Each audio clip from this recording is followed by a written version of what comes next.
Welcome back, everybody. So today we got another great video. We're going to be talking about the postdoc years in personal finances and how personal finances may play a role in somebody's decision to stay as a postdoc versus leave and find a new position in industry or academia.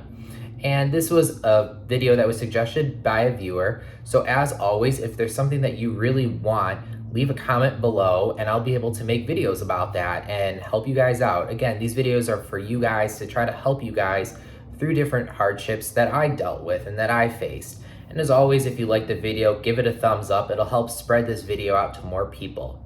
So I would like to make a video at some point about hardships financially that many of us went through in grad school, or maybe some of you are still going through in grad school. But this is a really difficult video to make because depending on the country that you're in, the circumstances, whether you're doing it abroad or in country, it's really hard to know exactly how your finances may change during grad school. So what we're gonna do first is start with postdoc years, and particularly people in the United States doing a postdoc. And I want to talk to you about my experience and about what I've seen other people go through and just something to keep in mind. So to backtrack a little bit, for those of you that haven't followed my videos for very long, I grew up in the Midwestern United States. I was originally from the Chicago area. I went to school in Michigan. And then for my PhD, I went to a smaller school in Springfield, Illinois. The University of Southern Illinois University. And in Springfield, Illinois, everything is really cheap. So when I first started grad school, my apartment was a 2-bedroom, 2-bath, newly remodeled apartment. That was like 1,000 square feet or thereabouts, a little over 1,000 square feet maybe. And it was only like $720 a month. And I think my wife, before we got married, was in another 2-bedroom apartment that was even less. It was only like $500 something a month. It was really, really cheap.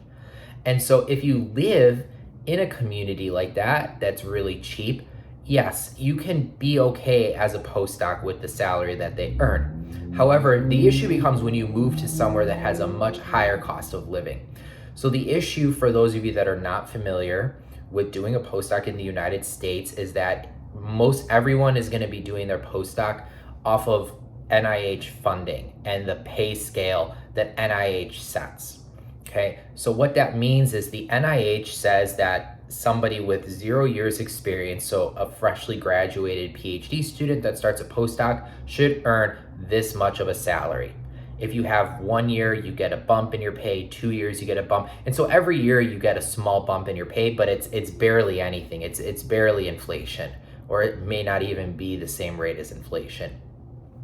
The issue with that is it's sort of a national average. And so you have some places where, it probably is okay. Some places where you do better than okay. So where I was in Springfield, if you were a postdoc and you were bringing in $50,000 a year for yourself, that's pretty good. Like, you're okay. The problem is that a lot of us live in really expensive places and it's not enough money. And so another system that I think would be a lot better is what happens when you finish medical school and you do residency in the United States, because there is some level of adjustment based off of where you live and the cost of living and how much you're going to make during your residency. That seems more appropriate to me, but for us PhDs, we don't have that luxury.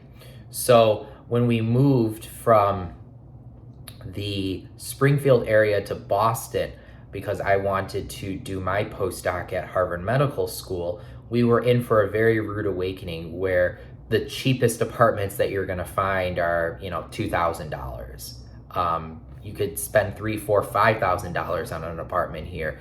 You could spend, obviously way more than that, but what I'm trying to get at is that it gets very expensive very quick. Same with childcare. So childcare, for example, in the Midwest, very cheap. You might spend a few $100 a month for daycare. Here in Boston, for a newborn baby, daycare is about $3,000 a month. So you could easily drop $5,000, $6,000 a month on just your apartment and on childcare. And so let's just say that you spent $5,000 a month. So you spent $3,000 on daycare and $2,000 a month on your apartment, over the course of a year, that's $60,000. And that's post-tax money. So that doesn't even include money that's taken out for taxes. Now a new postdoc is only making $50,000 a year. So you don't even have enough money to pay for daycare and rent.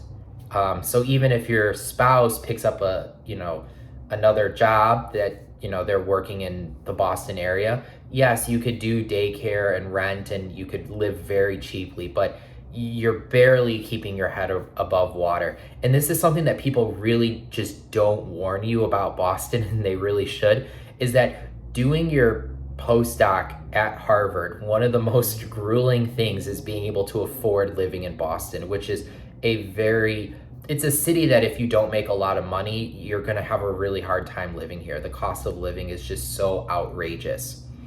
And what this ends up doing is forcing people out early from their postdoc. So just within the lab that I did my postdoc in, when I had joined, there was somebody that was there for their fourth year, and they were getting ready to submit a paper to cell metabolism at the time, and they decided that they were going to leave and go back to their home country. And I remember talking to him, and I hadn't really been in Boston for that long, and I asked him, why are you leaving? Like, you're in just such good shape. Like, you excel in everything that you do. You're going to probably be able to get this paper published in this super high impact journal. Like, why are you leaving? And he flat out told me, my wife is a tutor part-time here, but between that and my job, we can't afford everything every month. And so we've been slowly racking up credit card debt. And I've gotten to the point where I've just maxed out a couple credit cards and don't really have room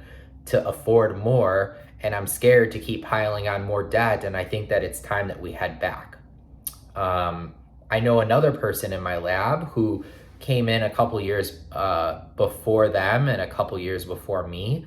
And he, again, was doing really well for himself in the lab. But the last year in the lab was really hard.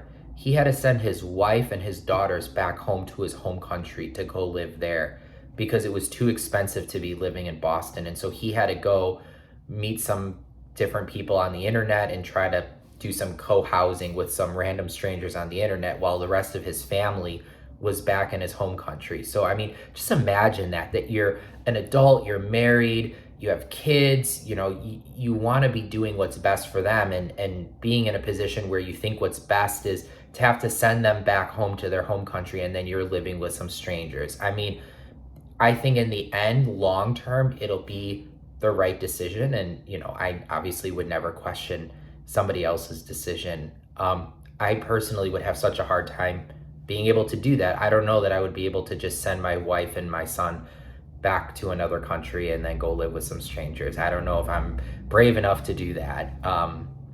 But those are real hardships. And those are just two people that I knew within my own lab.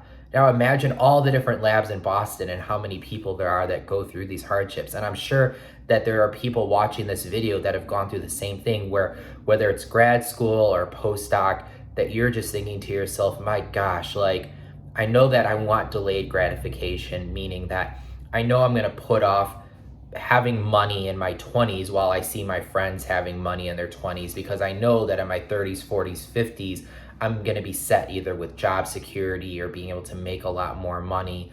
I'm okay with that kind of delayed gratification, but this is just ridiculous that I can't afford to live. And that I have this advanced, especially if you're a postdoc, you have this advanced degree of a PhD and you make, not that much over minimum wage. It's tough.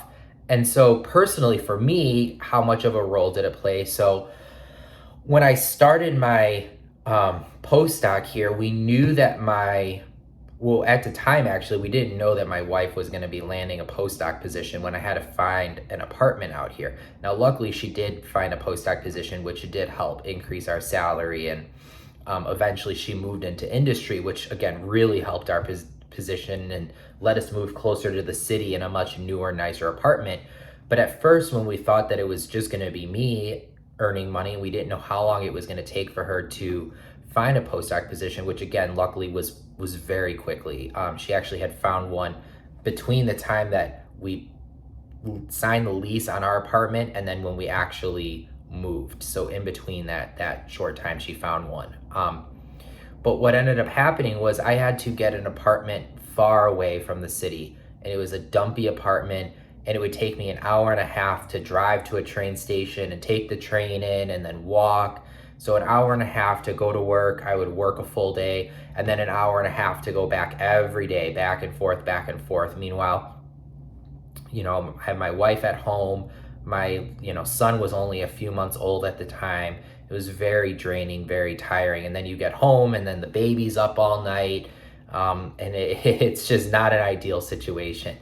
And then eventually, my wife ended up making some more money when she went to industry, and we were okay. We were in a good spot. But what ended up happening was my son is now getting older where he needed to start going to school. And we wanted to move to where there was a better school district, and we wanted to buy a house. We knew that we were going to stay in Boston. We had made that decision.